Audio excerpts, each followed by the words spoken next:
Okay, the other part of the cardiovascular system is the respiratory system, the lungs. With the respiratory system, we're talking about pulmonary respiration. Okay? This is the oxygen and the CO2 exchange, the gas exchange at that tissue level. Okay?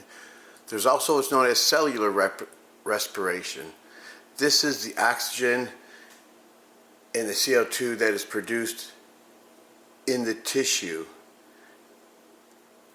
And this is what determines your fitness level. This describes how the tissue is able to draw in the oxygen, utilize it, and create the waste product, which is the CO2, okay, which is formed through the aerobic and anaerobic energy production. That's one of the things that picks up the waste products from those processes. Okay? So the faster our cells can do that respiration, the better fitness level we have. Okay? When working or talking about the lungs, a couple things they measure. One is bulk flow. Basically, this is the pressure difference which allows the oxygen or the air to move freely in and out of the lungs. Okay? It's because of this pressure difference that allows the air to flow freely in and out. Okay? And we also use the diaphragm. Okay? By pulling down, this creates the difference in air pressure. Okay? When we're doing inspiration, the pressure inside is lower than out in the atmosphere, and this is what allows oxygen and air to flow into the lungs. When we're exhaling, the difference for an exhale, the pressure inside the lungs is greater than that in the atmosphere, and that allows for the body to exhale the air. Okay? And the other one that we look at is air resistance. Okay? This is the size of the airways. Okay? If your airways are constricted, then the resistance goes up, and your breathing rate is going to have to increase to make up that difference. So roughly, if your airway is constricted by half, the resistance goes up by roughly 16 times. Okay? This is why I always tell everybody, when people are exercising, they're always saying, "Oh, you have to breathe in.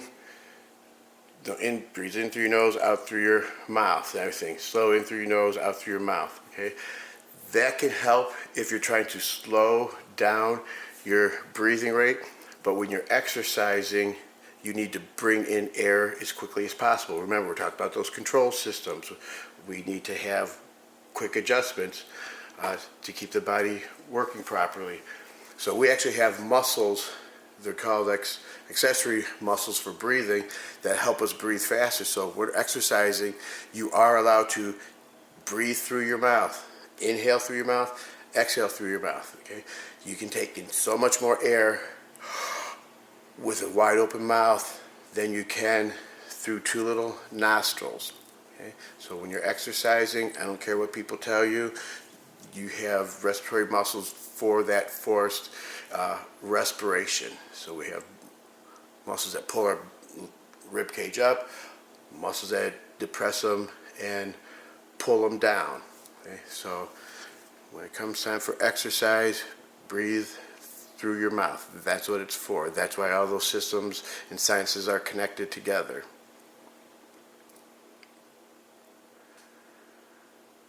Okay, we also have what's known as dead space in the lung. Okay, dead space is basically no gas exchange takes place. The gas exchange takes place in what's known as the alveoli. Okay, those are little sacs. It looks like little grape sacs that are in the lungs. That's where all the oxygen and gas exchange takes place in the body. And unfortunately, I don't think I have any pictures of the lungs. I'm not sure why. Okay. But anyway, all right. We also have the vital capacity. This is the max amount of air that you can exhale. Okay? And whenever we're exhaling, you never fully deflate your lungs. There's always amount of air, which is the residual volume. That's always the amount of air that's left over in the lungs. Okay, this is why if anybody's ever had a collapsed lung, this is when there's no air in the lung at all and it is totally flat, and you have to seal that back up and allow air to get back in the lungs to have them function properly. Okay, and then we also have obviously the total lung capacity. This is the max amount of oxygen that you can bring in and utilize. And again, when we're talking about athletes, and I'm going to say we're talking about elite athletes. When I'm talking about athletes, when you talk about athletes, the elite male will always be stronger and faster and quicker than the elite female and have better endurance based on a lot of genetic factors. The size of their lungs. We have larger lungs, we can bring in more air, utilize more air, everything. Same thing with the heart. We have larger hearts. We can circulate more blood. Okay? So a lot of the competition or between sexes is physiological. Even though we're the same people, human being wise, men have different traits in some of these categories. Okay, tidal volume. Okay. When we're talking about tidal volume, this is the amount of air that you bring in with each breath at rest. Okay. And usually, a normal average person brings in about a half a liter of oxygen with each breath. Okay. So generally, you want we need like 7.5 liters.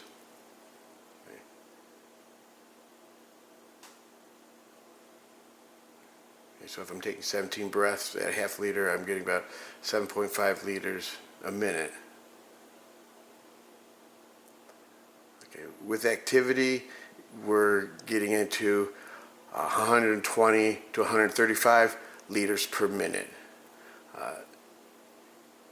What's happening is we're getting our amount of oxygen we're bringing in with each breath goes up. We can have a max of up to like 3.5 liters, okay, times 50 breaths. That'll give us our increase in the amount of liters of oxygen that we can actually bring in and utilize.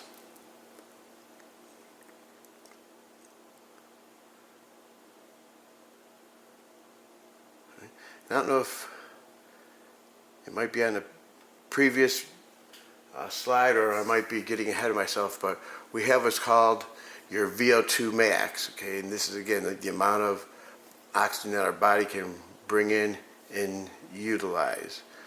Okay. And that's the VO2 stands for ventilation oxygen, but I think that comes up later on. Okay, physiologically, how this works in our body. Okay? We have what's known as the oxygen dissociation curve. Okay? Remember a couple classes ago I mentioned the boats and how the oxygen and CO2 has the same affinity to binding to the hemoglobin, to the red blood cells, and it goes around the body and supplies the working tissue. Okay? Well, this association curve describes how tight of a bond the oxygen or CO2 will have to the tissue. Okay. When we're talking about the oxygen in the tissue level, we're talking about our partial pressure of oxygen. So if you just see O2, we're talking about the oxygen that's in the lungs. If you see PO2, that's the partial pressure of oxygen, and that's what's in the tissue. In normal tissue levels of oxygen, you should be between 80 and 100 for your partial pressure of oxygen. Your PCO2, or the partial pressure of the CO2 in the tissue, normally is 35 to 45. Okay? And contrary to belief, it is the PCO2 that the partial pressure of your CO2 that drives our ventilation or respiratory rate. Remember, I told you everything works at a negative feedback system. So what happens as we start working hard, as the CO2 starts building up in our tissue, that's what sends a signal to our body that says, hey, we need to increase our breathing and our heart rate because we need to flush all this CO2 out of our tissue. So this is what causes our heart rate to rise. This is why if you're somebody who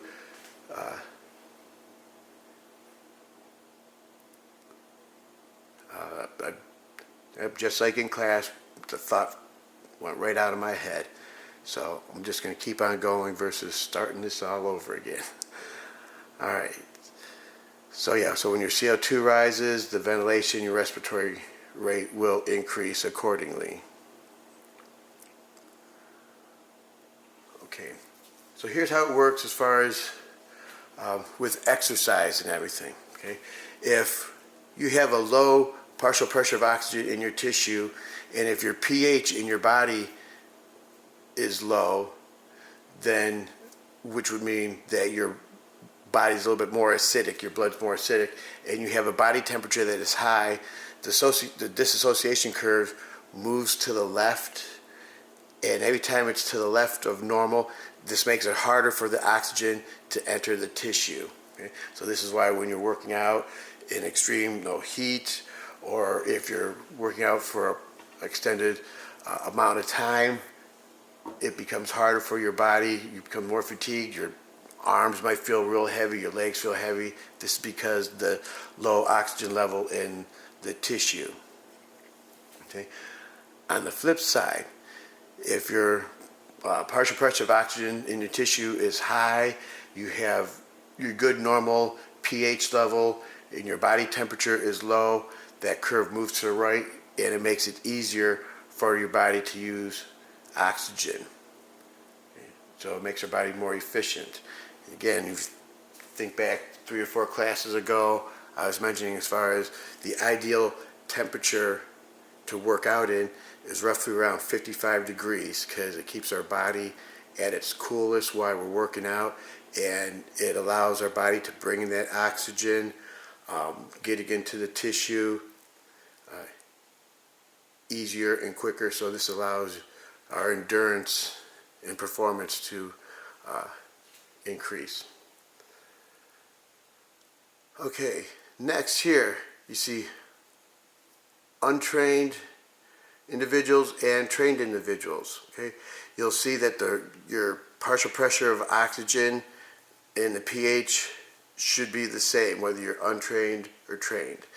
Normally with an untrained person, you usually see that down the lower end of the 70 to 100 range, but for the most part we're all at the same resting levels. If you ever went and had a pulse ox done, the little thing they put on your finger with the little red light on it, it tells you the amount of saturation that you are as far as your blood levels are at. So most people, you should be getting a 99, 98 on that pulse ox, what it's called. So that should be, so we're all the same as far as our partial pressure. It should be the same. It's just, again, when we're exercising, how fast we can replenish that oxygen into that tissue.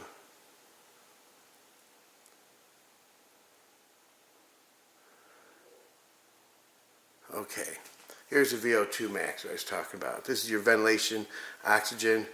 Okay, when a person's at rest, they're bringing in roughly 3.5 liters a minute. Okay, with exercise, it can rise up to over 45 liters of oxygen a minute that we bring in.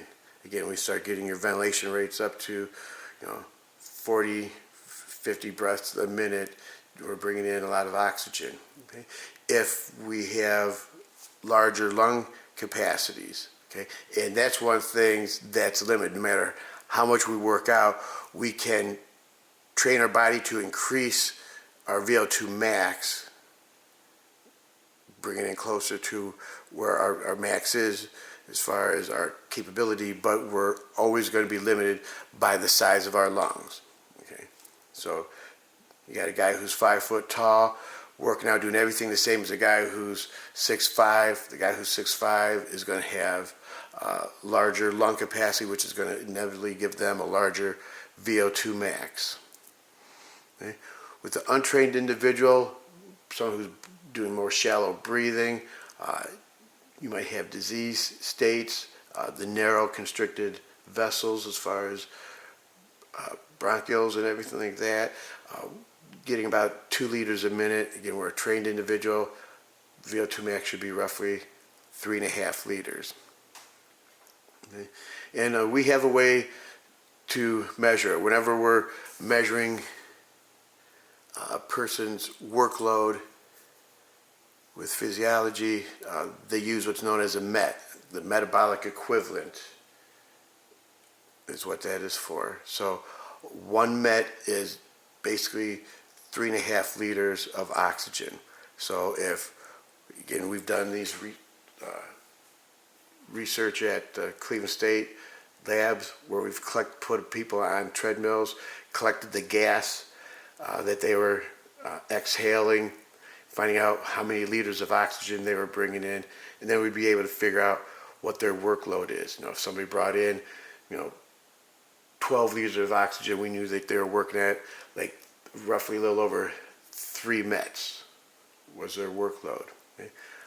A lot of old exercise bikes, a lot of times when you go to set the workload, they'll have it, you can do a 1 MET, 2 MET, 3 MET level, so that's the workload that they put you at. Okay?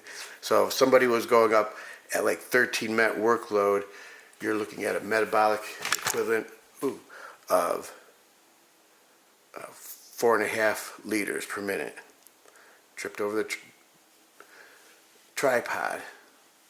Here, I'm always afraid of tripping over the cord in the room. I trip over that instead.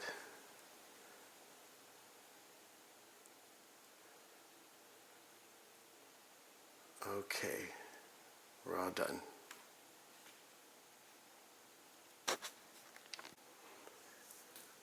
Okay, hopefully I'll be able to get both videos up here for this class. Okay, I don't have any slides for this next little bit, but as far as exercise, one of the main issues you're going to get into is working with people with special populations. You might start training people who have emphysema or asthma or stuff like that. Okay, so we're going to have to design workout programs for them. Okay? But when it comes to lung disease, we have a blanket term. It's called COPD. It stands for chronic obstructive pulmonary disease. A lot of times, people who have smoked, you could smoke from the age of 15 to 30 or 40. You can quit. Unfortunately, a lot of times the damage is already done, and you can still develop some of these smoke-related diseases later on in life. You still should quit, even though damage should be done. Obviously, it's better you do less damage, but just know that sometimes you're already set yourself up. Okay? One of the things we could do, again, by exercising, you're creating, you're breathing, you're bringing oxygen into the body, you're stretching out those alveoli, you're getting the body used to bring the air in, and also you'll be deeper breathing. You want to get the body used to pulling that muscles or the oxygen deep into the lungs. A lot of people who have lung issues, their lungs fill up with fluid and everything, and you can't get as much oxygen exchange in those alveoli because it's filled with mucus and phlegm. If you ever talk to anybody who has like congestive heart failure, when they're talking they'll have like a gurgling sound. Okay, that's because of the fluid that's in the lungs. Okay? But with the COPD, you have 4 basic illnesses or diseases that fall under that umbrella category. The first one is asthma. Okay? With asthma, you're having constriction of the airway, so you can't get the air into the lungs. Okay? So a person who has, you could have people have exercise-induced asthma. So if you're a person who you breathe fine all the time, but then all of a sudden you start working out or you start having to start breathing heavy, then you notice you might feel like your chest gets real heavy. You might notice that you start coughing more because you can't seem to get air in, or you might have to forcibly exhale. I have a client who, when she starts to work out, starts breathing heavy, her airways constrict, and she's always going like that to force the air out because of the constrictions. So obviously, if somebody's doing that, you need to stop the workout immediately. You need to get them to calm down. And or this is also one of the good questions you ask people before you start training them. Do they have asthma? Because if they do, they need to always bring their inhaler with them. Make them take a puff of the inhaler before they start off. Okay? This will help keep everything from constricting. Do a little preventative measures there.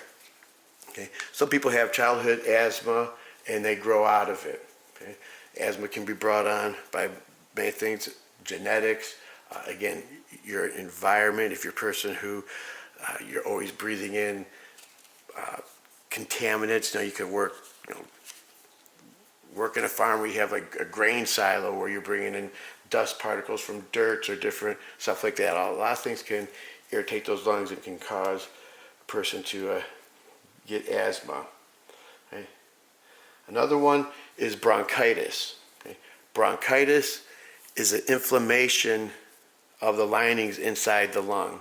And with that inflammation comes the fluid buildup. And again, if you have fluid in the lungs around there, you're not going to get good oxygen exchange. Okay? And therefore, your performance is going to go down. Okay? And again,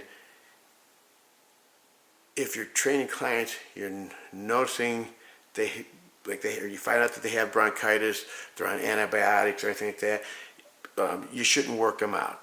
That's called a contraindication of working out.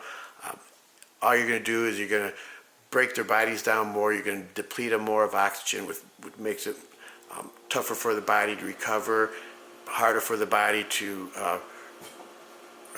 repair itself and keep that homeostasis. So again, you want to stop them. Again, if they're on any type of medication, they can forego their workout for a week or so until they get over the bronchitis. And that's usually something that happens like this time of year is a good time. People start getting bronchitis and sinus drain and stuff like that. Okay? Some people have what's known as a chronic bronchitis. Bronchitis can come by once in a while, or you have a person who has chronic. If you have weak lungs for whatever reason, it could be your daily habits, could be the atmosphere you work in, everything. But some people can always be susceptible to bronchitis. You get chronic bronchitis. You also can get pneumonia, which is infection that masses inside the lungs that again stops oxygen exchange and is deadly if left untreated. So whenever you're having pressures like that, and guys are the worst of it, we have to be just about dead before we go in to the doctors for anything, but stuff like this, the end can happen real quick when left unattended. Okay. We also have what's known as, the third one is bronchiectasis, and this is basically the enlargement of parts of the respiratory system. So you're getting overly enlarged structures, so therefore you're going to decrease the amount of air that can get through those structures. Just like when we're talking about the heart, if your heart's enlarging because of disease states and everything, then it's not going to function properly. Same thing with this bronchiectasis. Okay, so we're getting the enlargements of some of the vessels and bronchial tubes that go through there, and that ends up constricting the airflow. So you're not going to be able to get airflow through there. And then the last one we have is emphysema. And emphysema is basically the destruction of those alveoli.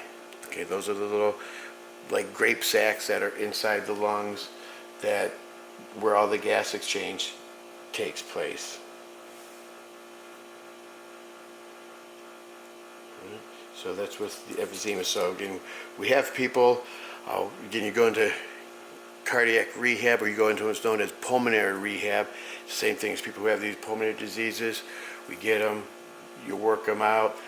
You still want to do anaerobic work with them. Okay, people forget, we talk about anaerobic energy systems and aerobic energy systems. If I take someone, I want to do stuff that's more aerobic because it's a lower endurance, and it'll work on their breathing at a slower pace and not overtax them. But it doesn't always mean that you have to be on a bike, or you have to be on a treadmill, or you have to be running. You can have light weights. You can do, squat. You can have them do body squat. You can have them do 25, 30 reps of flies, bench press, bent over rows, countless different exercises. So again, this is where when we're coming up with programs, just remember anaerobic, aerobic are ways we derive energy to supply our body with that to do the work. But when we're hitting the different cardiovascular and respiratory systems, again, we can use those two energy systems to decide how we're going to task the lungs and how we're going to task the heart. Okay? At one point, you are going to have to push a person who's in cardiac rehab or pulmonary rehab, because in life they need to do things. There's going to be a possibility where no one's there and they have to pick up a 20-pound bag of dog food, or even grabbing milk off an upper shelf in a refrigerator. That's like 10 pounds. So every time in life there's things that we have to be able to get our heart rates up rapidly. Again, we don't have to go all the way to the top. We don't have to go crazy with it, but we have to train everybody, even people who are 60, 70, 80, have diseases. They need to be able to have their hearts be able to make rapid changes. So when you're starting somebody off, you start off slow, but we have to kind of give them little bumps of more intense exercise to begin to develop the whole system. Okay, and we're done.